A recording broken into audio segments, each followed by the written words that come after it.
आदरणीय पंकज भाई संडवी, वीरल भाई तोलिया,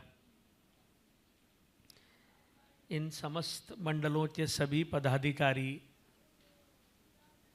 भाइयों बहनों मित्रों, मुझे लगता है पंकज भाई मैं 2015 में वीरल भाई सबसे पहले आया था। 2015 से लेकर अभी तक सिर्फ लास्ट ईयर में नहीं आया। हाँ, और 1 साल आप भी नहीं थे जब मैं आया था, कुछ कहीं व्यस्तता होगी आपकी। अदरवाइज तो 2015 से लेकर अभी तक अनवरत यहाँ मैं आता रहा हूँ। जब मुझे इस व्याख्यान माला के बारे में सबसे पहले पंकज भाई से मेरा परिचय हुआ था उज्जैन में, एक कार्यक्रम में मैं बतौर वक्ता था, आप ही लोगों का कार्यक्रम था शायद, वहाँ परिचय हुआ। फिर पंकज भाई ने मुझे बताया। तो इस व्याख्यान माला का जब मुझे सबसे पहला उल्लेख पंकज भाई ने किया तो उन्होंने कहा था कि बरसों पहले यहाँ पर इस व्याख्यान माला में रजनीश आए हुए हैं। ये सही बात है? तो जब मैंने ये सुना रजनीश और मोरारजी देसाई, तो मुझे वाकई में बहुत बहुत अच्छा महसूस हुआ। और फिर मैं यहाँ आने लगा तो आप लोगों से सबसे परिचय होने लगा। फिर तो पूरे ही बम्बई में मैं जाने लगा। चर्ची वीरल भाई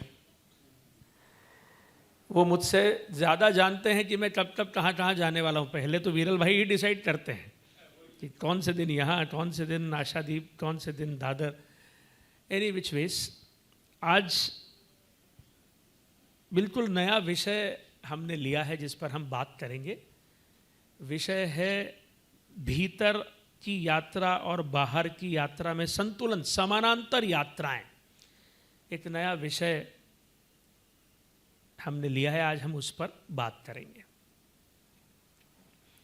मैं अपनी बात यहाँ से शुरू करना चाहता हूँ कि, और इस जो प्रश्न मैं कर रहा हूँ आप लोगों से, उसका जवाब लगभग यहाँ बैठा हर व्यक्ति जानता है। फिर भी उसी प्रश्न से मैं अपनी बात शुरू करना चाहता हूँ। प्रश्न बड़ा सरल है। क्या सिर्फ, मेरे ख्याल से यहाँ जितने लोग बैठे सभी जैन होंगे? क्या सिर्फ जैन कुल में, जैन परिवार में जन्म लेने से हम जैन हो जाते हैं? क्या हम सिर्फ जैन परिवार में, जैन कुल में जन्म लेने से हम जैन हो जाते हैं? बताइए, यस और नो। सबको मालूम है कि ऐसा नहीं है, क्योंकि हमारे संत, हमारे प्रवचनकार इस बात पर तो बहुत लोग बात कर चुके हैं कि सिर्फ जन्म लेने से एक परिवार में आप जैन नहीं हो जाते। आज हम इस बात को थोड़ा सा और आगे बढ़ाएंगे कि हम धार्मिक कैसे होते हैं, हम जैन कैसे होंगे, इस पर हम बात करेंगे। तो मैं अपनी बात यहाँ से शुरू करना चाहता हूँ पंकज भाई कि जैन परिवार में जन्म लेने से हम जैन नहीं होते हैं। आप सब इसमें सहमत हैं? मैं इस बात को और आगे बढ़ाता हूँ कि जैन होने का संबंध जन्म लेने से है ही नहीं। धार्मिक होने का संबंध भी जन्म लेने से नहीं है। ये बात सिर्फ जैन होने की नहीं है, ये वैष्णव होने की भी है, ये हिंदू होने की भी है। ये बात सिर्फ जैन धर्म से संबंधित नहीं है। हम सिर्फ जन्म लेने से जैन नहीं होते हैं। जैन होने का संबंध जन्म लेने से है ही नहीं। और अब जो पंक्ति में बोल रहा हूं उसको सहेज के रख लीजिएगा अपने पास अगले 7-8 मिनट के लिए। जैन होने का संबंध जन्म लेने से नहीं है, जैन होने का संबंध मृत्यु से है।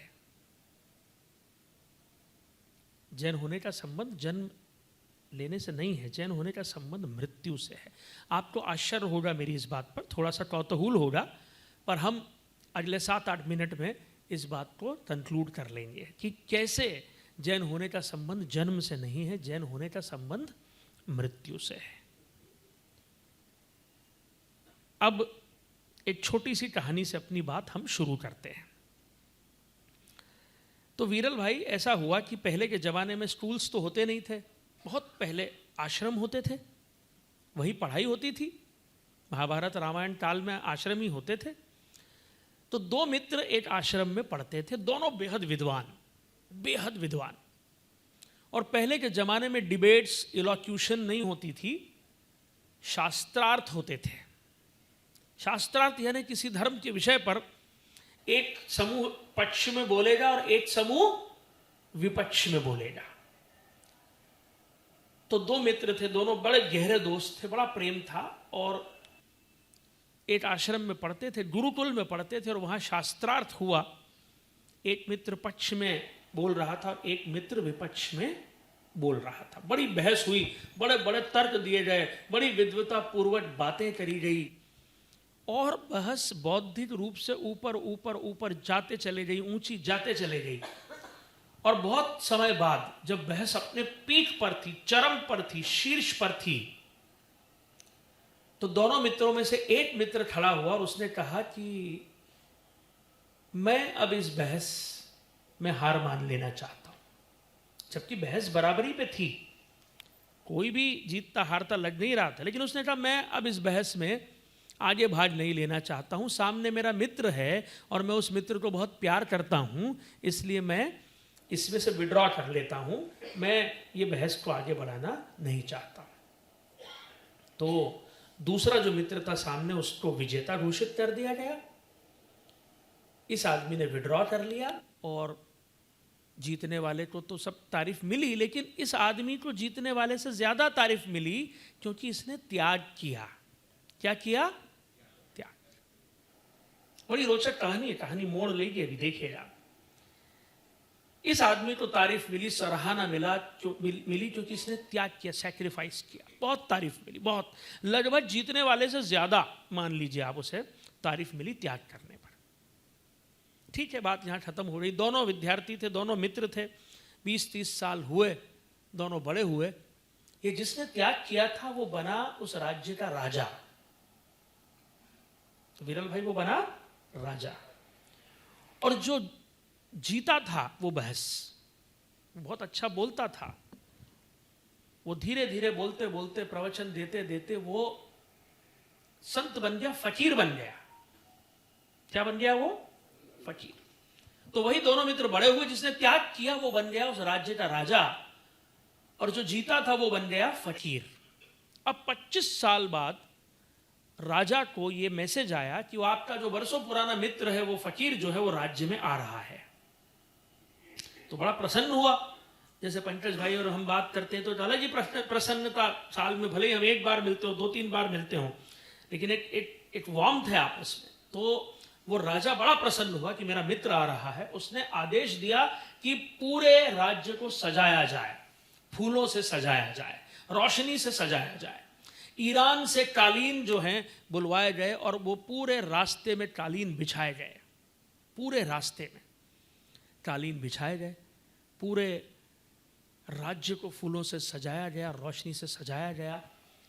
राजा खुद महल के नीचे उस फकीर की आगवानी करने के लिए खड़ा हुआ। फकीर ने राज्य में प्रवेश किया। जैसे ही उसने राज्य में प्रवेश किया, सब बड़े आश्चर्य में भर गए, क्योंकि लोगों ने देखा कि उस फकीर के पूरे शरीर पे कीचड़ ही कीचड़ लगा था। और ये कोई बारिश का समय भी नहीं था, मौसम ही नहीं था बारिश का। लोगों को बड़ा आश्चर्य कि फकीर के पूरे शरीर पे कीचड़ लगा, और वो कीचड़ लगे हुए शरीर को लेकर फकीर धीरे धीरे महल तक पहुंचा। राजा ने उसकी आगवानी करी, उसको हाथ पकड़कर महल में ले गया, बड़े से कक्ष में उसको बैठाया, एक अच्छे से सिंहासन नुमा सोफे पर उसे बैठाया। लेकिन राजा के मन में भी जिज्ञासा थी। राजा ने पूछा कि भाई, आपने पूरे शरीर पर कीचड़ कैसे लगा हुआ, अभी तो मौसम भी नहीं है। तो फकीर ने जवाब दिया। फकीर ने कहा कि भाई, तुमने पूरे राज्य को सजाया और सजा के अपने वैभव का प्रदर्शन किया। तुमने जब पूरे राज्य को सजाया तो तुमने अपने वैभव का प्रदर्शन किया। तो मैंने भी कीचड़ लगाया, मैंने अपनी फकीरी का प्रदर्शन किया।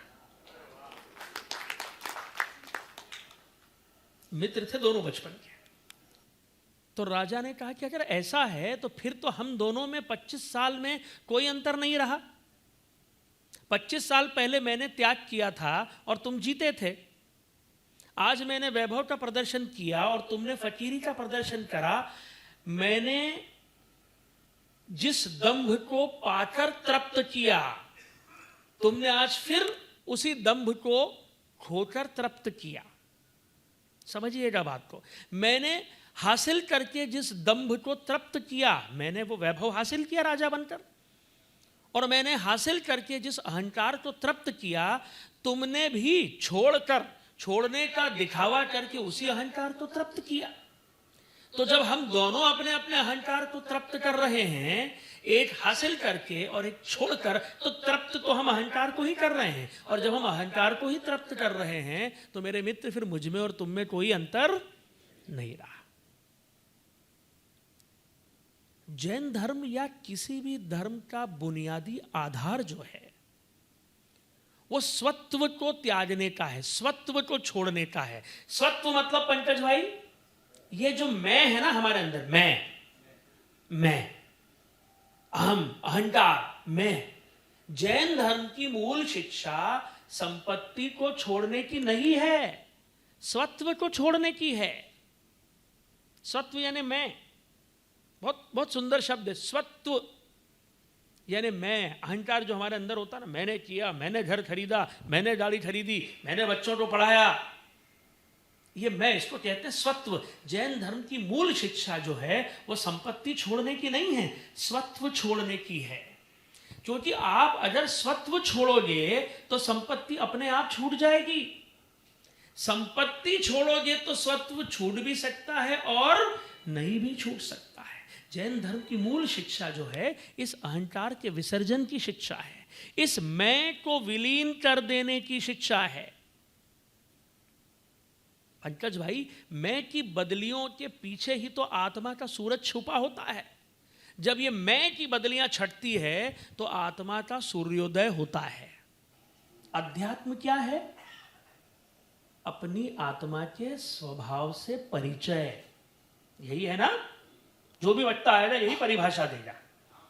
जब तक मैं की बदलियां नहीं छटेंगी, जब तक ये मैं के बादल नहीं छटेंगे, हमारा अपनी आत्मा से परिचय हो ही नहीं सकता है। और ये छटते ही हमारा अपनी आत्मा से परिचय होगा। जैन होने का बुनियादी आधार है इस मैं का त्याग, इस अहंकार का त्याग, इस मैं का विसर्जन, इस मैं को विलीन कर देना। क्या है जैन धर्म की मूल शिक्षा? जैन धर्म की मूल शिक्षा अहिंसा ही है ना। कि एक चींटी भी अगर आपके रास्ते में आ रही है तो उसको मारना नहीं है। हमारी दादी नानी माँ यही सिखाती है ना कि बेटा मारो मत, उसको इधर से उधर कर दो, फूंक मार दो, मारो मत। मूल शिक्षा जैन धर्म की अहिंसा की है। अब मैं आपसे प्रश्न करता हूं, कौन अहिंसक हो सकता है? अहिंसक कौन हो सकता है? वही आदमी अहिंसक हो सकता है जिसने इस मैं का विसर्जन कर दिया है। सिर्फ वो व्यक्ति हो सकता है। हिंसा क्या है? आपके व्यक्तित्व में इस मैं की प्रगाढ़ता, आपके व्यक्तित्व में इस मैं की प्रचुरता। मैं ही सबसे बड़ी हिंसा है। मैं, ये जो मैं हम करते हैं ना हर चीज में, यही मूल हिंसा है। और इस एक हिंसा से सारी हिंसाएं सृजित होती है। जैन धर्म अहिंसा की शिक्षा देता है, तो अहिंसा का यह अर्थ बिल्कुल नहीं है कि हमें दूसरों को दुख नहीं देना है। बहुत गहरी बात है, बहुत गहरी बात। अहिंसा का यह अर्थ नहीं है कि हमें दूसरों को दुख नहीं देना है। अहिंसा का अर्थ है हमें दूसरों को दुख देने में असमर्थ हो जाना है। फर्क है दोनों बातों में। अहिंसा का यह मतलब नहीं है कि हमें दूसरों को दुख नहीं देना है। अहिंसा का मतलब है कि हमें दूसरों को दुख देने में असमर्थ हो जाना है। और यह तब होगा जब आपके भीतर इस मैं का विसर्जन हो जाएगा, आपके भीतर इस अहंकार का विसर्जन हो जाएगा। जिसमें भी अहंकार है ना, जो भी हर बात में मैं करता है, वो न चाहेगा तो भी हिंसा होगी। अब ये बड़ी मजेदार बात है। अगर आपकी बातों में मैं है हर चीज में, तो अकारण हिंसा होगी। अगर आप में अहंकार है ना, तो आपके बोलने में, चलने में, उठने में, बैठने में, वाणी में, मौन में, शरीर के हर हाव भाव में अपने आप हिंसा होगी, अपने आप दूसरों को आप दुखी करेंगे, न चाहते हुए भी। और अगर आपने इस हिंसा को त्याग दिया, अगर आपने इस अहंकार को त्याग दिया, अगर इस मैं का आपने विसर्जन कर दिया, तो आप सही मामलों में अहिंसक हो जाएंगे, आप दूसरों को दुख देने में असमर्थ हो जाएंगे। और बस जिस क्षण आप दूसरों को दुख देने में असमर्थ हो जाएंगे, उसी क्षण दूसरे भी आपको दुखी करने में असमर्थ हो जाएंगे। ये कॉर्ड काट दिया आपने, ये आपने लिंक ही खत्म कर दिया। अहंकार खत्म तो ना आप दूसरों को दुख दे पाओगे, और इसकी सबसे खूबसूरत बात है, अहंकार खत्म तो दूसरे भी आपको दुख देने में क्या हो जाएंगे, असमर्थ। एक बड़ी रोचक कहानी और मैं आपके साथ साझा करना चाहता हूं। एक गुरु का बड़ा सा आश्रम था, वहां एक शिष्य ने उस आश्रम को ज्वाइन किया। प्रयोजन था धर्म की शिक्षा। आदमी आश्रम क्यों ज्वाइन करता है? धर्म की शिक्षा के लिए। तो एक शिष्य ने उस आश्रम को ज्वाइन किया कि मैं धार्मिक होना चाहता हूं। मैं क्या होना चाहता हूं? धार्मिक। गुरु के पीछे पीछे चलता रहता था, गुरु की बातें सुनता रहता था, पर उसने नोटिस किया कि गुरु उसकी ओर नजर उठा के देखते तक नहीं थे। सोचता रहता मेरी ओर देखते क्यों नहीं है। एक दिन 3 साल बाद, कितने साल बाद? 3 साल बाद गुरु ने एक आंख उठा के उसकी ओर देखा, और जैसे ही देखा उसके मन में भाव पैदा हुआ कि आज तो मेरी ओर देखा, कुछ तो है मुझ में जो मेरी ओर देखा, कोई तो बात है कि मेरी ओर देखा, मैंने कोई तो पात्रता हासिल कर ली है कि मेरी ओर देखा, कुछ तो मुझ में है कि मेरी ओर देखा। और जैसे ही उसमें यह भावना पैदा हुई कि मुझ में कुछ तो है कि मेरी ओर देखा, गुरु ने अपनी आंख नीचे कर ली और फिर बंद ही कर ली। वो बड़ा आश्चर्य में कि अरे मेरी ओर देख तो रहे थे अभी, और एकदम से आंख बंद कर ली। उसे समझ नहीं आया, तो वो किसी और के पास गया, उसी आश्रम में कोई और था, उसके पास गया और उसने पूछा कि भाई 3 साल तक तो मेरी ओर देखा नहीं, आज लेकिन नजर उठा के देखा, मैं बहुत खुश हुआ और मेरे मन में भाव आया कि मुझ में कुछ तो है कि मेरी ओर देखा, और ये भाव आते ही उनकी आंख नीचे हो गई और फिर तो बंदी हो गई। तो उस आश्रम के दूसरे व्यक्ति ने उन्हें समझाया कि भाई जब वो तुम्हारी ओर देख रहे थे तो तुम्हारे भीतर ये मैं का भाव पैदा हो गया कि मुझ में कुछ तो है। ये पैदा होते ही अहंकार पैदा हो गया, और तुम में अगर गुरु के कारण अहंकार पैदा हो गया तो ये पाप किसको लगा? गुरु। इस भाव को विलीन करो, इस भाव को विलीन करना बहुत जरूरी। अब उसने बेचारे ने अभ्यास शुरू करा, सब कुछ हुआ। 1.5 साल बाद थोड़ा सा पवित्र हुआ वो, तो गुरु उसकी ओर देखकर मुस्कुराए, और इस बार जब गुरु उसकी ओर देखकर मुस्कुराए तो वो प्रसन्न हुआ, लेकिन उसको थोड़ी सी जिज्ञासा हुई कि मेरी ओर देखकर मुस्कुराए क्यों। इस बार इतना अहंकार नहीं था, लेकिन मेरी ओर देखकर हंसे क्यों, मुस्कुराकर मेरी ओर देखा कि मेरी ओर देखकर मुस्कुराए। आश्चर्य हुआ, और बस ये आश्चर्य जैसे ही हुआ, गुरु की मुस्कुराहट वापस से विलीन हो गई, शून्य हो गई, सामान्य चेहरा कर लिया उन्होंने, और उस तरफ देखना बंद कर दिया। अब ये फिर परेशान, ये फिर गया उसी आश्रम में किसी और के पास कि यार मेरी ओर देखा, मुस्कुराए, और बस मेरे मन में ये भाव आया कि मेरी ओर देखा और मुस्कुराए क्यों। जिज्ञासा, आश्चर्य हुआ, अहंकार भी नहीं था, और मुस्कुराहट खत्म, फिर मेरी ओर नहीं देखा। तो उस आदमी ने समझाया कि भाई देखो, अब भी बाहर की दुनिया का तुम्हारे भीतर असर हो रहा है, तुम तो यहां धार्मिक होने आए हो ना, बाहर की दुनिया से स्पंदन अब भी हो रहा है। उन्होंने देखा और तुम आश्चर्य से भर गए कि क्यों देखा, ये प्रभाव है बाहर की दुनिया का। तो अगर तुम धार्मिक होना चाहते हो तो ये प्रभाव भी क्या होना चाहिए? शून्य। अब बात थोड़ी समझ में आई, उसने फिर अभ्यास किया, फिर अभ्यास किया।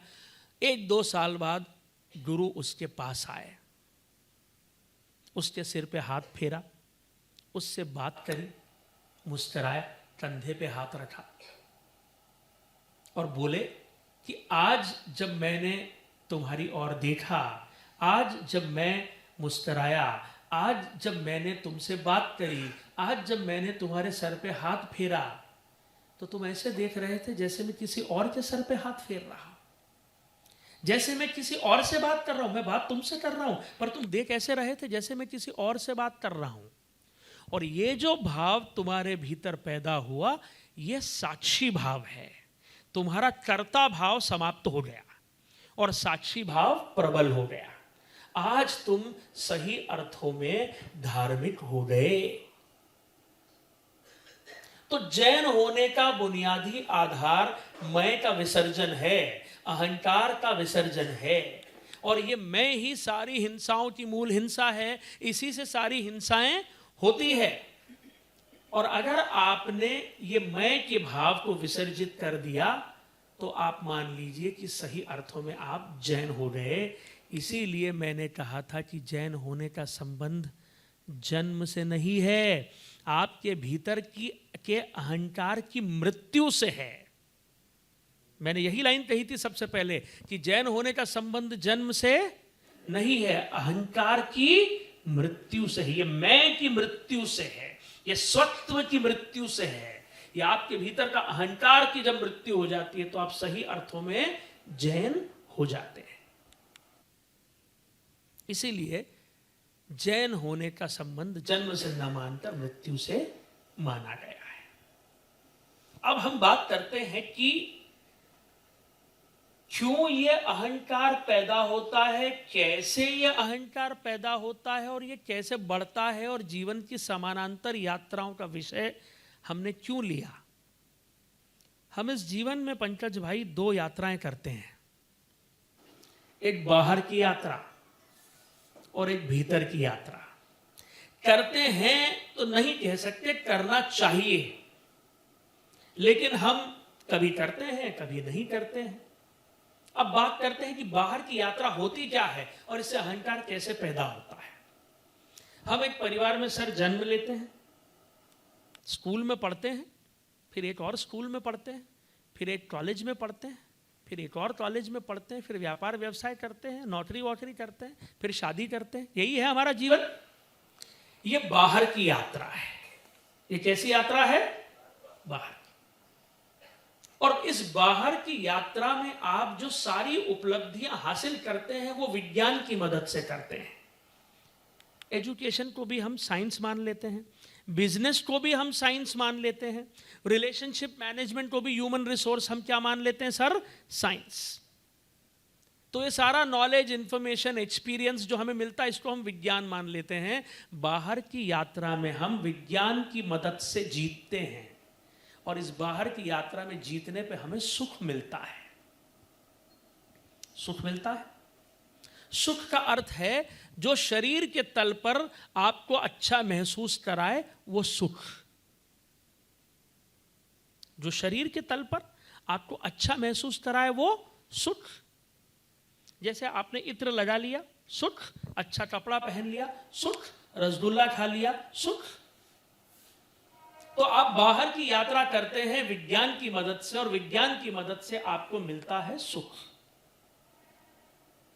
इसके अलावा एक यात्रा और होती है जिसे हम कहते हैं भीतर की यात्रा। ये भीतर की यात्रा आप करते हैं धर्म और अध्यात्म की मदद से। और ये धर्म और अध्यात्म की मदद से की जाने वाली यात्रा के बाद, ये यात्रा शुरू करते ही, इस यात्रा में थोड़ा आगे बढ़ते ही आपको महसूस होता है आनंद। तो भीतर की यात्रा जो है वो धर्म की मदद से आप करेंगे और आपको महसूस होगा आनंद। बाहर की यात्रा आप विज्ञान की मदद से करेंगे और आपको महसूस होगा सुख। और जीवन जीने के लिए दोनों चाहिए, दोनों चाहिए। सुख भी चाहिए और आनंद भी चाहिए। अब इनके भेद को समझ लेते हैं। बाहर की दुनिया में हम जो कुछ भी करते हैं उसको एक शब्द में हम संग्रहित कर देते हैं, विज्ञान। ठीक है पंकज भाई? साइंस, विज्ञान। और धर्म अध्यात्म हम इसको एक शब्द में समराइज कर देते हैं, धर्म। विज्ञान विकासशील है, धर्म शाश्वत है। विज्ञान का आरंभ है और अंत है ही नहीं, कोई अंत नहीं है। कहां कहां नहीं पहुंचेंगे हम, धरती पूरी नाप ली, फिर चंद्रमा, फिर सूरज एक दिन, फिर दूसरे सौरमंडल, विज्ञान का कोई अंत नहीं है। धर्म जो है वो तो सनातन है, उसका तो ना आरंभ है ना अंत है। विज्ञान परिभाष्य है, धर्म अपरिभाष्य है। विज्ञान परिधि है, परिधि, और धर्म केंद्र है, सर्कल के बीच में जो होता है केंद्र है। विज्ञान ज्ञात और ज्ञेय की खोज है, जो ऑलरेडी है उसको और जानने की कोशिश है साइंस, ज्ञात और ज्ञेय की खोज। और धर्म है अज्ञात और अज्ञेय में निमज्जन, निमज्जन यानी प्रवेश। धर्म है अज्ञात और अज्ञेय में निमज्जन, और विज्ञान है ज्ञात और ज्ञेय की खोज। विज्ञान अभिव्यक्ति का विषय है, अभिव्यक्ति का। आपने एक माइक्रोस्कोप लिया, उसमें आपने अमीबा को देखा, आपने समझाया बच्चों को कि देखो ये भी ऑर्गेनिज्म है। आपने एक सैटेलाइट भेजी, ऊपर गई, उससे कम्युनिकेशन होने लगा। विज्ञान अभिव्यक्ति का विषय है, लेकिन धर्म अनुभूति का विषय है। किसका विषय है? अनुभूति का। आप एक संकट में हैं, आपने भगवान से सच्चे मन से प्रार्थना करी और संकट टल गया। इसका कोई भौतिक स्वरूप नहीं है, इसका कोई टेंजिबल फॉर्मेट ही नहीं है, यह अनुभूति का विषय है। अब कैसे इन दोनों यात्राओं में हम एक ही करते हैं अनायास, हमें मालूम ही नहीं होता है। हमें लगता है धर्म मतलब बस ये पर्यूषण के जो दिन आते हैं वो। हमें लगता है धर्म मतलब ये जो हम सुबह मंदिर चले जाते हैं सिर्फ वो। हमें लगता है धर्म मतलब वो चींटी के लिए जो रास्ता हम छोड़ रहे हैं वो बस। जितना दादा दादी माता पिता ने सिखा दिया, जितना अनजाने में बचपन से करते आए हैं, जितना थोड़ा बड़े होने के बाद हम अपने बच्चों को सिखाते हैं तो खुद तो करना ही पड़ता है, बस वो हमारे लिए वो धर्म है। बस हमारी भीतर की यात्रा बस इतनी ही है, और बाहर की यात्रा में तो सब लगे रहते हैं। अब समस्या कहाँ से शुरू होती है? एक आदमी पैदा होता है, पढ़ाई करता है और पढ़ाई करता है, बिजनेस शुरू करता है, बाहर की यात्रा चल रही है। बिजनेस में वो 23-24 साल 25 साल में वो बिजनेस शुरू करता है, नया है, नौजवान है, दूसरों पे विश्वास करने की आदत होती है जवानी में। एक आदमी पे विश्वास करता है भोलेपन में, और वो आदमी ठग लेता है उसको। जिंदगी का पहला धोखा आपको मिलता है किस कारण? अपने भोलेपन के कारण मिलता है। हम सभी को मिला, हम सभी को याद आ जाएगा वो पहला आदमी जिसने धोखा दिया हमको, और प्योर विश्वास में, प्योर विश्वास में। 5-7-10 साल बाद हम थोड़े थोड़े समझदार हो जाते हैं, और फिर मिलता है हमें जीवन का दूसरा धोखा। और ये विश्वास में नहीं मिलता, ये लालच के कारण मिलता है। जीवन का दूसरा धोखा ये विश्वास के कारण नहीं। कोई एक जादूगर आता है, वो इतनी कुशलता से एक सपना हमें बेच जाता है, और हम और बड़ा होने की आस में जो है, लालच में जो है, धोखा खा जाते हैं। ये जीवन का दूसरा धोखा। और इसके बाद कसम खा लेते हैं कि अब हम न लालच करेंगे न विश्वास करेंगे। और समझदार तो हो ही जाता है 10 साल काम करने के बाद आदमी, ये होता है। अब देखिए सबसे मजेदार बात है, अब व्यापार व्यवसाय करते करते 10 साल हो गए, 2 बार आप बड़ा धोखा खा चुके हैं। पहली बार भोलेपन में और दूसरी बार विश्वास में। अब आपकी उम्र हो गई है 40 साल, और 23 साल का एक आदमी अब आपसे मिलने आया पहली बार। आप सेकंड हैंड कारों का व्यापार करते हैं, बहुत समझदार हो चुके हैं, आपको मालूम है कार किस भाव पे खरीदना है और किस भाव पे बेचना है। एक नौजवान अलबेला सा, मस्ताना सा, अमीर लग रहा है, वो आया, कहने लगा अंकल एक कार दे दीजिए। आपने एक सेकंड हैंड कार 6 लाख में खरीदी अभी सुबह। आप वो बालक को दिखाते हो, उसको कार पसंद आ जाती है, वो पूछता अंकल कितने की है? आप कहते हो 10 लाख की है। और बेटा ये 10 लाख की है और ये बस आज शाम तक ही उपलब्ध है, आज शाम को जो है ये कार बिक जाएगी, शाम तक का समय है तुम्हारे पास, चाहिए तो ले लो, और 10 लाख से 1 पैसा कम नहीं करूँगा। बच्चा है बेचारा, जैसा जवानी में आपने दूसरों पे विश्वास करा था वैसा विश्वास वो आप पे कर लेता है, कार खरीद लेता है। आपने 6 लाख की कार सुबह खरीदी और शाम को कितने लाख में बेच दी? 10 में। 4 लाख कमाए उस दिन, और गर्व से आप घर लौटे और वाइफ को कहा कि आज बाहर खाना खाने चलेंगे, क्योंकि आपको लगता है कि आज आप समझदार हो गए, क्योंकि आपको लगता है कि आज आप दुनियादारी सीख गए, क्योंकि आज आपने खुद का शिकार किया। अब तक तो शिकार होते आए हैं आप, आज आपने शिकार किया, और आज शाम को आपके मन में एक भावना प्रबल हो जाएगी, उस भावना का नाम है मैं। क्या नाम है? मैं। बस अब आप यही करेंगे। अब आप अपने व्यापार को बढ़ाएंगे, व्यवसाय को बढ़ाएंगे, राजनीति को बढ़ाएंगे। आपको तरकीब मिल गई है, जब भी कार बेचना हो आप सामने वाले को कहते हो आज शाम तक ही उपलब्ध है, शाम के बाद ये सौदा उपलब्ध नहीं है। मुझे हंसी आती है ऐसे लोगों पर जो हमेशा ऐसी बातें करते हैं, ये सिर्फ 4 घंटे उपलब्ध है, या आज शाम तक, ये सिर्फ 21 तारीख तक। जो लोग ऐसी बातें करते हैं मुझे हंसी आती। दुनिया में ऐसा कोई भी क्लॉज होता ही नहीं है। अब धीरे धीरे जब ये बाहर की यात्रा में जब आप दूसरों के साथ कपट करने लगते हैं और भौतिक संसाधन प्राप्त करने लगते हैं, तो ये अहंकार हमारे भीतर बलवती होता चला जाता है। ये है बाहर की यात्रा, जिसमें कुल मिलाकर साधन संसाधन हम इकट्ठे करते जाएंगे और शरीर के तल पर हम मिलने वाले सुख इकट्ठे करते जाएंगे। अब जिंदगी में टर्न आता है, 55 साल के हो गए आप, पैसा तो बहुत इकट्ठा कर लिया, सारे सुख है, घर है, मकान है, गाड़ी है, सब कुछ है, सब कुछ है। बेटी बड़ी हो रही है, बड़ी हो चुकी है, लेकिन बेटी के विचार और आपके विचार मिलते नहीं हैं, किसी भी बात पे नहीं मिलते। आपको लगता है कि उसको जो है साइंस पढ़ना चाहिए, उसको फैशन पढ़ने में इंटरेस्ट है। आपको लगता है कि एक तरह से पहनावा होना चाहिए, उसको लगता है कि आधुनिक पहनावा होना चाहिए। हर बात पर आपके और बेटी के मतभेद हैं। पिता पुत्र के मतभेद हो या पिता पुत्री के मतभेद, पिता इस बात से दुखी तो होता है। अब आपके जीवन में दुख आया, क्या आया? दुख। शरीर के तल पर जो आता है वो सुख है, राइट? आत्मा के तल पर जो अच्छा आपको महसूस होता है वो आनंद है। उल्टी बात है, शरीर के तल पर अगर आपको महसूस हुआ तो वो कष्ट है, जैसे दांत में दर्द है तो कष्ट है।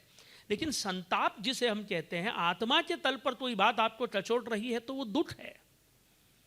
अब आपके जीवन में जब दुख दस्तक देता है तो ये बाहर के सुख सारे इकट्ठे करके भी उस एक दुख का नाश नहीं कर सकते। एक दुख जीवन में है, बाहर के सारे सुख इकट्ठे कर लो आप, वो सारे सुख मिलके कष्ट हर लेंगे। आजकल तो क्या बाल कम हो रहे हैं तो भी पैच आ जाता है, वो भी लग जाता है, कोई समस्या नहीं, ग्राफ्टिंग हो जाती है बालों की। कष्ट हरने के लिए सुख काफी है, पर एक दुख अगर जीवन में है एक, तो उसको समाप्त करने के लिए ये जो सारे सुख हैं ये अप्रभावी रहेंगे। यहां आदमी सबसे पहली बार लौटता है धर्म की शरण में, अध्यात्म की शरण में, अनायास पहली बार। लेकिन तब तक जीवन का बड़ा हिस्सा खत्म हो चुका होता है, तब तक हम लगभग 60 साल के हो चुके होते हैं। और ये हम जो आए धर्म की ओर, ये मन से नहीं आए, ये परिस्थितिवश आए। अब जो मैं बात आपसे कहना चाहता हूं वो ये कहना चाहता हूं कि सबसे बड़ी आध्यात्मिक क्रांति भगवान महावीर की क्या थी?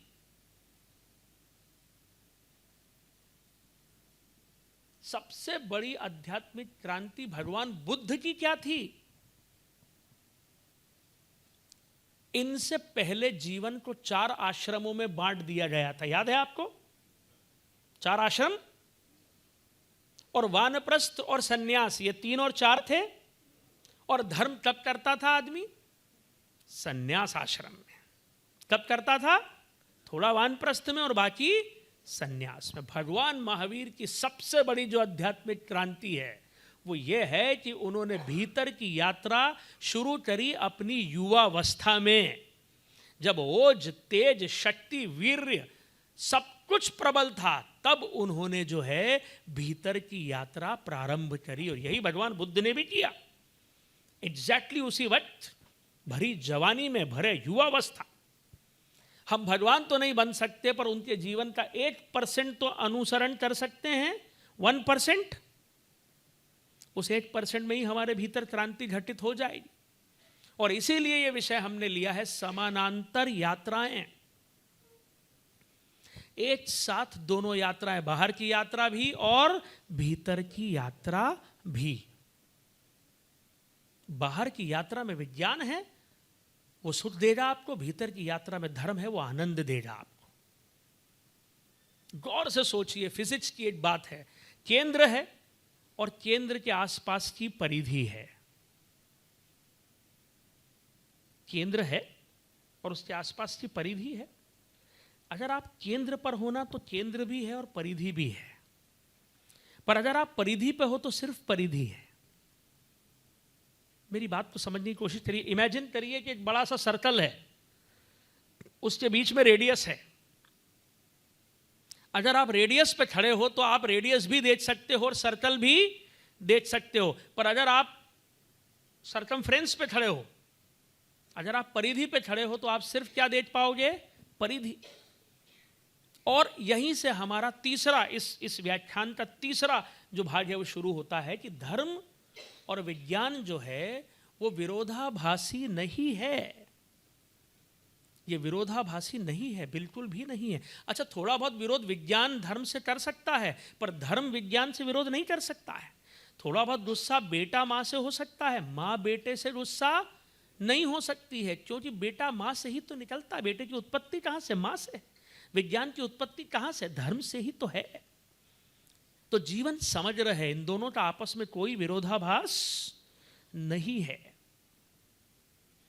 बड़े बड़े विद्वान, पढ़े लिखे, वैज्ञानिक किस्म के लोग भी अपने जीवन में जब अनुभव पाते हैं तो वो भी धार्मिक हो जाते हैं। दो छोटी छोटी कहानियां आपके सामने और सम्मुख करूंगा, ये इस बात को और प्रबलता से कहने के लिए कि धर्म और विज्ञान एक दूसरे के पूरक हैं, उनमें कोई विरोधाभास नहीं है। पंकज भाई, पापा को कार्डियक प्रॉब्लम थी, आपको मालूम है, और इंडिया के बहुत बड़े कार्डियक सर्जन हैं जिनसे हमने उनका इलाज कराया। इलाज कराते कराते दोस्ती हो गई मेरी भी उनसे। तो मैंने उनको एक दिन, वो ऑपरेशन थिएटर में जा रहे थे, तो ऑपरेशन थिएटर के जस्ट बाहर, ओटी के बाहर, एक छोटी सी कांच की, उस पर उन्होंने गणेश जी की एक मूर्ति रख रखी है। और मैंने देखा वो पूरी ओटी की वो ड्रेस पहनकर वो 30 सेकंड उन्होंने गणेश जी की प्रार्थना करी और फिर ऑपरेशन थिएटर में अंदर गए। ऑपरेशन हो गया, लौट के आए, फिर पापा के टेस्ट वेस्ट तब तक आ गए थे। तो मैंने बातों बातों में उनसे पूछा कि सर, आप एमडी हो, मेडिसिन हो, फ्रांस में, अमेरिका में काम किया, इस देश के बड़े डॉक्टर, आप प्रधानमंत्री और राष्ट्रपतियों की आपने सर्जरी करी, शीला दीक्षित जी की करी, मनमोहन सिंह की करी, आप ऑपरेशन से पहले भगवान से प्रार्थना कर रहे थे? उन्होंने जो मुझे कहानी सुनाई, रोंगटे खड़े कर देने वाली कहानी। उन्होंने कहा, स्वप्निल जी, मैं नास्तिक था, मेरी माँ बहुत कम उम्र में चल बसी थी, मेरे घर के सामने मेरा एक दोस्त रहता था, मेरा सबसे खास दोस्त था, उसकी माँ ने मुझे हमेशा बेटे जैसा प्यार किया। मैं डॉक्टर बना तो उसकी माँ के पैर मैंने सबसे पहले छुए, शादी करी तो बीवी को ले जाके सबसे पहले उसकी माँ के पैर छुआए, वो मेरी माँ ही थी। एक दिन मुझे फ़ोन आया दोस्त का कि यार मम्मी को चेस्ट में पेन हो रहा है। मैंने कहा तुरंत ही ले आ, तुरंत यहाँ अपोलो ले आ। और वो माँ को अपोलो लाया। मैंने देखा, मैं समझ गया कि कार्डियक अरेस्ट था। तुरंत ही मैंने ट्रीटमेंट दिया, इंजेक्शन दिया, और हमने तय करा कि 3 दिन बाद हम माँ की सर्जरी करेंगे। और बहुत नॉर्मल सा एक आर्टरी का ब्लॉकेज था जो सर्जरी से ठीक हो सकता था, पर वो मल्टीपल जगह था, तो सर्जरी के अलावा ऑप्शन नहीं था। सब कुछ, शुगर भी नॉर्मल थी। 3 दिन बाद सर्जरी करी, बहुत अच्छी सर्जरी हुई, बहुत ही अच्छी हुई। और सर्जरी के बाद उनको होश भी आ गया, सब कुछ नॉर्मल था। मैंने माँ से बात भी करी, मैंने कहा माँ सब ठीक हो गया, अब ऑपरेशन भी अच्छा हो गया। दोस्त को भी फ़ोन करा कि सब बढ़िया हो गया, चिंता की बात नहीं, she will recover now in 15 days। ये होने के बाद मैं घर चले गया। सुबह 8 बजे ओटी से फ़ोन आया कि बेड नंबर 30 पर जो पेशेंट था वो कोलैप्स हो गया है। मेरे पैरों तले ज़मीन खिसक गई, क्योंकि बेड नंबर 30 पर तो माँ थी, मतलब मेरे दोस्त की माँ, जिसको मैं माँ मानता था। मैं दौड़ा भागा वहाँ गया, तब तक वो उनकी यह लीला समाप्त हो चुकी थी, वो उनकी मृत्यु हो चुकी थी। एक बहुत ही सरल, एक बहुत ही ऑर्डिनरी केस, उससे 100 गुना जटिल केसेस मैंने किए हैं। मेरे सर्जरी का जो रेट है 99% है, 99%। लेकिन मैं जिसे अपनी माँ मानता था, मैं उसे बचा नहीं पाया और मैं अवसाद में चले गया, डिप्रेशन में। 2 महीने तक मैंने काम नहीं किया और फिर काउंसलर की मदद से धीरे धीरे काम वापस चालू किया। लेकिन मैंने उस दिन के बाद से नियम बना लिया है, जब मैंने वापस काम चालू किया, जब मैंने पहली सर्जरी वापस करी 2 महीने के बाद, तो मैंने गणेश जी की मूर्ति रखी और अब हर ऑपरेशन से पहले मैं ये कहता हूँ गणेश जी से कि भगवान, मैं तो निमित्त हूँ, मेरे माध्यम से आप अंदर जो व्यक्ति है रोगी, उसका ऑपरेशन करवाना और मेरे माध्यम से आप उसकी जान बचाना। मैं निमित्त हूँ, मैं कुछ भी नहीं हूँ, हो तो सब कुछ आप, पर प्राण बचाना आप और मैं हूँ निमित्त। ये प्रार्थना करता हूँ मैं बस। आप देखिए, इस देश का सबसे बड़ा डॉक्टर, और कार्डियक सर्जरी कितनी कॉम्प्लिकेटेड चीज़ है, वो जीवन में अनुभव के बाद इस निष्कर्ष पर आया कि भीतर की यात्रा और बाहर की यात्रा दोनों होना चाहिए। और अब दूसरा एग्जाम्पल लेते हैं, राइट। ये तो हमने देखा कि वैज्ञानिक आदमी धार्मिक होता है। भगवान राम जब समुद्र के सामने बैठे थे तो उन्होंने समुद्र से अनुनय विनय किया। ये कहानी सबको मालूम है ना, दिनकर ने लिखा भी है। 3 दिवस तक पंथ मांगते रघुपति सिंधु किनारे, बैठे पढ़ते रहे छंद अनुनय के प्यारे प्यारे। उत्तर में जब एक नाद भी उठा नहीं सागर से, उठी धधीर पौरुष की आज राम के शर से। कि 3 दिवस तक भगवान राम ने पहले पूजा करी, अर्चना करी, समुद्र देव से निवेदन किया कि रास्ता दो। फिर जब नहीं माने समुद्र देव तो धनुष प्रत्यंचा पे तीर चढ़ाया, तो डरकर समुद्र देव प्रकट हुए। ये है ना, रामायण में लिखा है ना ये। तो भगवान राम तक ये मानते थे कि समुद्र में प्राण है।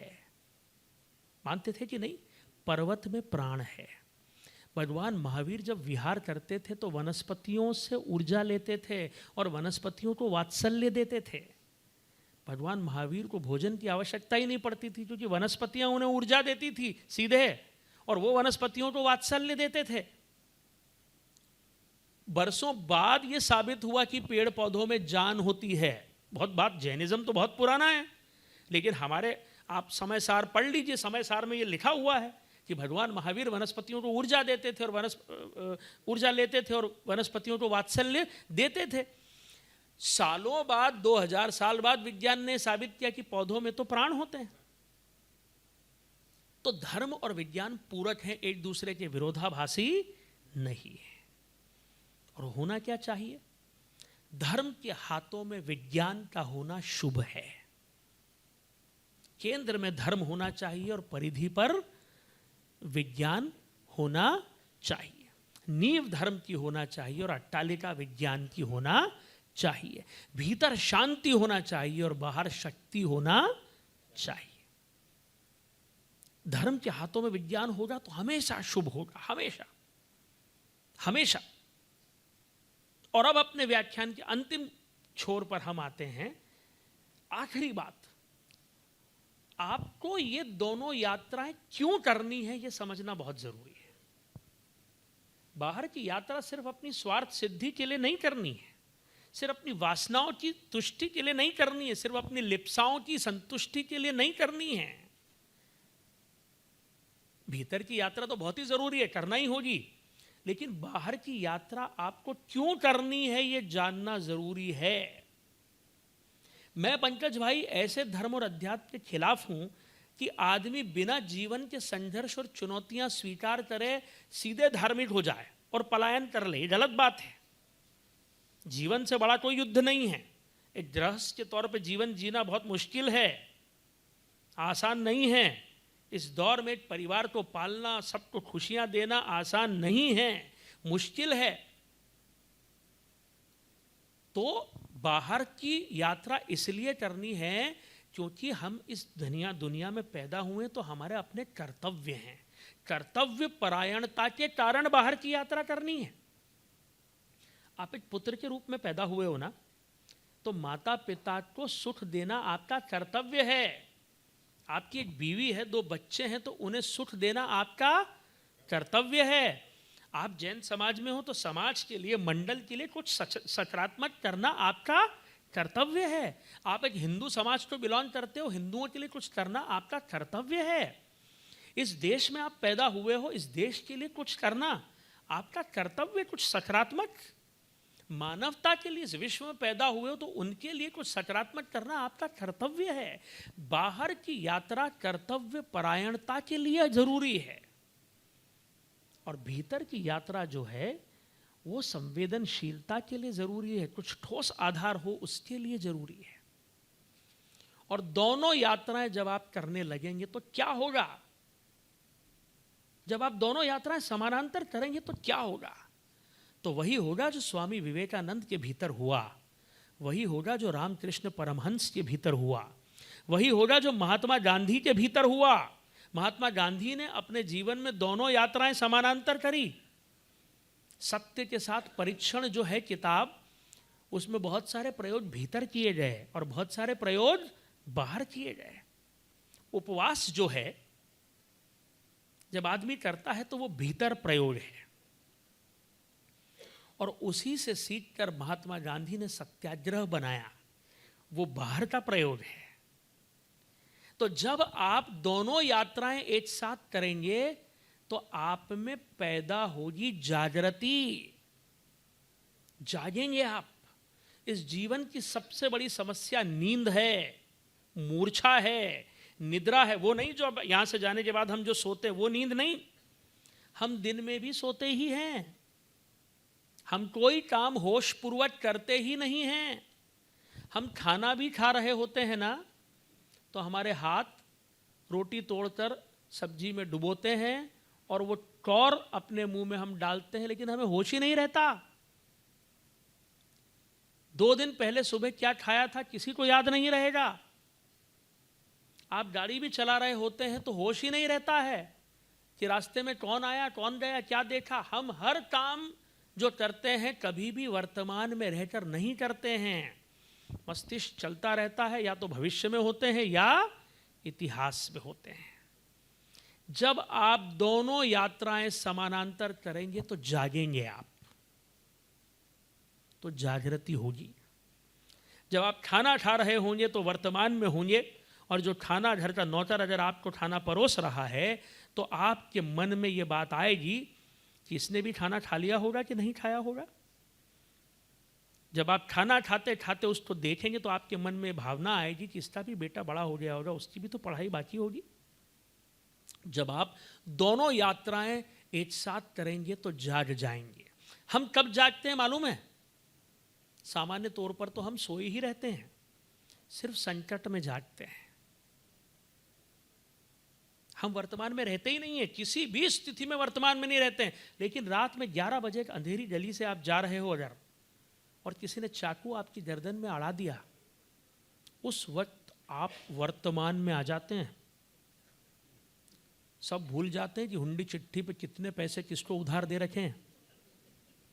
सब कौन सा बेटा बेटी की शादी के रिश्ते आने वाले हैं, सब भूल जाते हैं।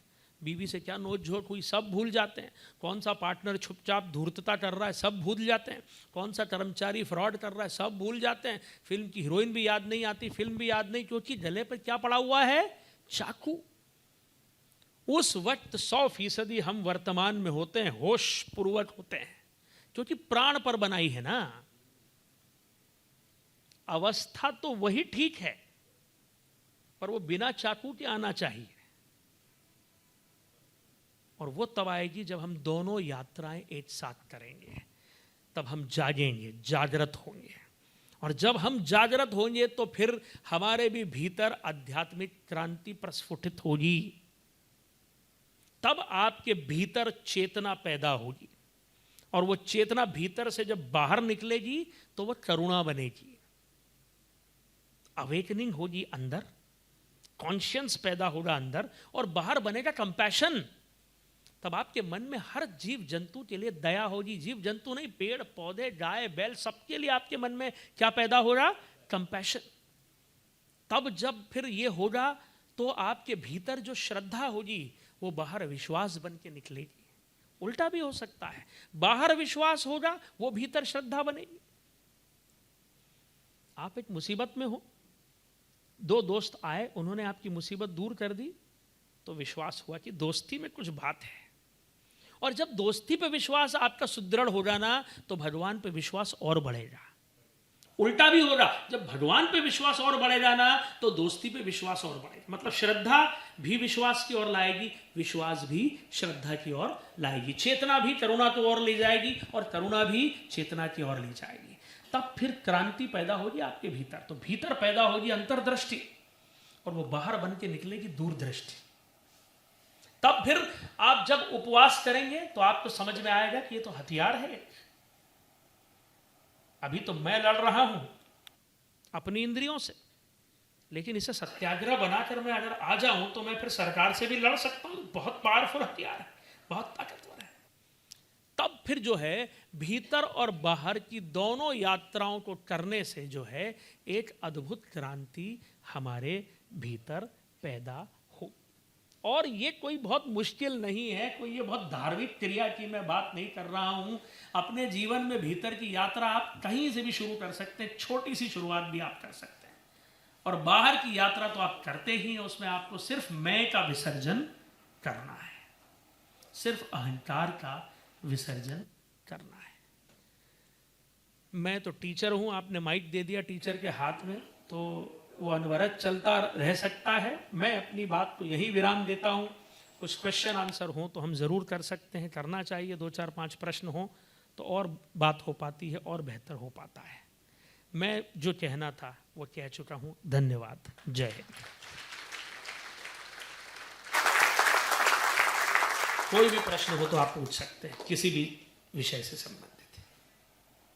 जब दोनों यात्रा करते हैं तो एक दूसरे के साथ कन्फ्लिक्ट नहीं होगा? बिल्कुल नहीं होगा सर।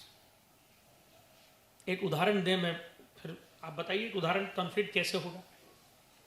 अगर हम आज बाहर की यात्रा तो हम कर रहे हैं, तो अंदर की अगर कोई भी छोटी शुरुआत करते हैं तो जो बाहर की यात्रा कर रहे हैं उसके ऊपर कोई इम्पैक्ट आएगा। जैसे गांधी जी के भी बहुत सारे आज की तारीख में लोग बोलते हैं जो डिसीजन थे, वो जो सब अंदर बाहर की यात्रा जो आपने बोली वो पैरेलल कर रहे थे, तो there are certain decision was controversial. तो इस टाइप की अगर यात्रा करते हैं तो जो हम बाहर की यात्रा कर रहे हैं वो अंदर की यात्रा उसके ऊपर क्या इम्पैक्ट लाएगी, या तो बाहर की यात्रा का अंदर की यात्रा के ऊपर क्या इम्पैक्ट होगा? अगर आपने दोनों यात्राएं साथ करना शुरू कर दी तो पवित्रता आ जाएगी दोनों यात्राओं में। और यकीन मानिए जो नतीजा पवित्रता ला सकती है दुनिया में, वो नतीजा कोई नहीं ला सकता है। Truth has capacity of holding it together and falsehood has weakness of getting split up. सच्चाई में अखंड रहने की ताकत है और झूठ बिखर जाता है। गांधी जी ने उस दौर में जो किया वो उस समय काल के लिए बहुत अनुकूल था। जिन्होंने उन्हें नहीं पढ़ा वही उनकी आलोचना करते। मेरा दावा है जो गांधी की एक किताब पढ़ ले वो कभी आलोचना कर ही नहीं सकता। सवाल पढ़ने का है। अगर पढ़ेगा आदमी तो ही फिर आलोचना करे तो फिर जायज है, लेकिन पढ़ते नहीं है और लोग आलोचना करते हैं। उनको आप ऊपरी तौर पे मत समझिए। जो उनकी बातें हैं कि उन्होंने 55 करोड़ पाकिस्तान को दी थी, ये सब हमें नहीं समझना चाहिए। लेकिन जो मूल चिंतन उनका पूरी तरह से आध्यात्मिक है, पूरी तरह से, और वो सत्य पर आधारित है। टोटल उनका जो पूरी फिलॉसफी है it is based on truth. मुझे एक बात बताइए, रामायण काल हो, महाभारत काल हो और आज का काल हो, मैंने कहा ना धर्म शाश्वत है। धर्म और अधर्म बदला क्या? रामायण काल में धर्म और अधर्म सेम था, महाभारत काल में सेम था, आज भी सेम है। रावण ने सीता का हरण किया, गलत था ना? द्रौपदी का चीरहरण हुआ, गलत था ना? अभी बंगाल में जो हुआ, गलत है ना? तो धर्म और अधर्म नहीं बदलता है कभी भी, वो सेम रहता है। गांधी जी का पूरा जो चिंतन है वो सत्य और धर्म के ही तो पक्ष में है। सत्य, धर्म और प्रेम इसी के तो पक्ष में है। तो अगर हम दोनों यात्राएं करेंगे तो पवित्रता आएगी, हमारे काम में रचनात्मकता बढ़ेगी, तो क्रिएटिविटी बढ़ेगी। भीतर की यात्रा कहाँ से स्टार्ट कर सकते हैं? भीतर की यात्रा आप कोई भी, जिस छोटे से सेल्फलेस काम में आपका मन रमता हो, निस्वार्थ, ओके, कोई भी एक ऐसी चीज, जैसे पौधों को पानी डालना भी हो सकता है। जैसे हम लोग जैन है, हमारे यहाँ कल्चर है कि हम गाय को रोटी डालते हैं ना, हाँ, राइट? वहां से भी शुरू हो सकता है, चिड़िया को दाना खिलाने से भी शुरू हो सकता है। मैं तो कहता हूं संगीत सुनने से भी हो सकता है, जबकि इसका धर्म से कोई संबंध नहीं है। अच्छा सात्विक मधुर संगीत सुनने से भी वो शुरुआत है, क्योंकि निस्वार्थ है वो। या किसी बुजुर्ग के साथ समय बिताइए जिसका आपका कोई डायरेक्ट रक्त संबंध नहीं हो, उसके साथ 15 मिनट बिता लिए, मैं समझता हूँ वहां से भी भीतर की यात्रा शुरू हो सकती है। या ये जो मिच्छामी दुक्कड़म हम पर्यूषण के आखिरी दिन करते हैं, कभी साल में बीच में किसी के साथ करके देखिए। ओकेशन बेस्ड नहीं होना चाहिए मिच्छामी दुक्कड़म, मतलब वो तो होना ही चाहिए, लेकिन ड्यूरिंग द ईयर भी आप किसी दोस्त को फ़ोन करके बोल सकते हो, यार कि उस दिन मैंने बातों बातों में तुम्हें ये कह दिया था, तुम्हारा चेहरा उतर गया, मैं उसके लिए माफ़ी चाहता हूँ। करके देखो आप। हम हमारे कॉलेज में एक पूरी गतिविधि कराते हैं जिसमें हम विद्यार्थियों को कहते हैं कि आप अभी अगले 2 घंटे में अपने किसी एक रिश्ते को जो बहुत बिगड़ चुका है उसको सुधारिए, माफ़ी मांगकर।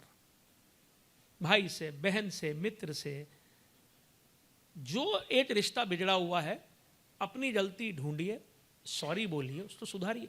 और मैं आपको बताऊं, बड़ों के लिए मुश्किल होता है, बच्चे कर डालते हैं इसको। हाँ, सारी समस्या, सारी हिंसाओं के मूल में मैं है। एकमात्र हिंसा मैं ही तो है, मैं की प्रगाढ़ता हिंसा है, मैं को विलीन कर देना अहिंसा है। और कोई प्रश्न हो? Any other question?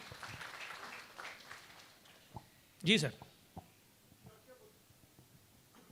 कौन सी प्रक्रिया है जो बेस्ट हो, अंदर की यात्रा और बाहर की यात्रा बेस्ट हो जाए? मतलब इस आपने एक दो एग्जांपल दिए जी, इसे और थोड़ा विस्तार से समझाइए। मतलब भीतर की यात्रा के लिए, बाहर के तो बहुत एग्जाम्पल हैं, भीतर के लिए ही। हाँ, दोनों समझाइए। भीतर के लिए आप किसी से, देखिए बहुत सारे लोग हैं जिनको बहुत सारी समस्याएं हैं, दुख है, उनको आप सुन लीजिए बैठकर।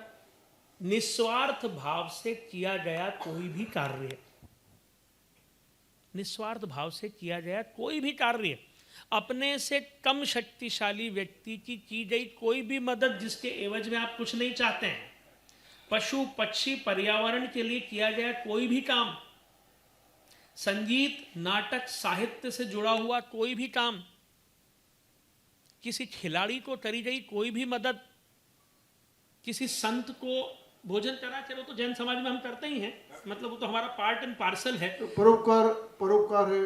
परोपकार बिल्कुल, सत्संग है, परोपकार है, लेकिन मैं तो कह रहा हूं कि आप निस्वार्थ भाव से जो कुछ करेंगे वो भीतर की यात्रा की शुरुआत है। आपका निजी स्वार्थ नहीं होना चाहिए, बस इसमें निजी स्वार्थ नहीं, और न ये मानकर कि मैं ये एक निस्वार्थ भाव से कर रहा हूं तो भगवान मुझे इसका फल देगा, ये अपेक्षा भी नहीं होना चाहिए। वो अपेक्षा करते ही खेल खत्म हो गया, वो गुरु वाली बात हो गई कि गुरु ने देखा और नजर नीचे गिरा दी। और बाहर की यात्रा में क्या क्या मतलब? बाहर तो सर व्यवसाय है, राजनीति, बाहर में तो एंड ही नहीं है, प्रॉपर्टी खरीदो आप, ये सब बाहर की तो यात्रा है, बाहर का तो कोई एंड ही नहीं है, अनंत है। करते हुए पालन। हाँ, करते रहिए, बहुत जरूरी है, बिल्कुल करिए, पर वो क्यों करना है? कर्तव्य परायणता के लिए, व्यवहार वो अपनी वासनाओं की पूर्ति के लिए नहीं है, वो कर्तव्य परायणता के लिए। जीवन को विस्तार देना बहुत आवश्यक है कर्तव्यों की पूर्ति के लिए।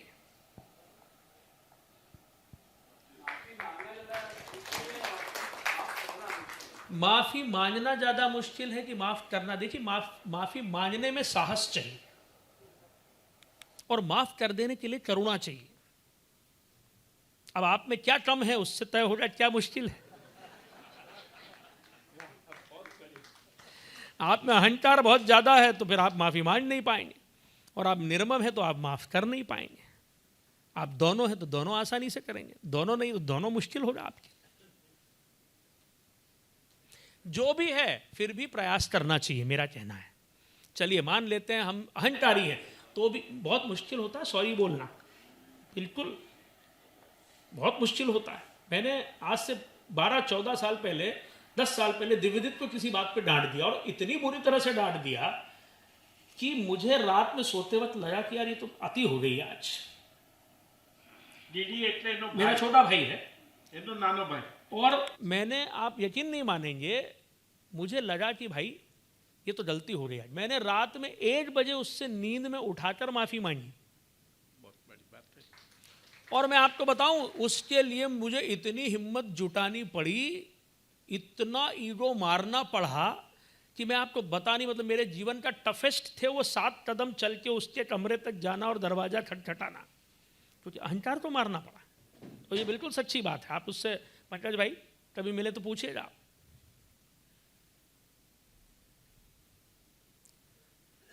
Thank you. કોઈને છે બીજા પ્રશ્ન? कोई और अंतिम प्रश्न है तो हम ले सकते हैं, एक और ले सकते हैं।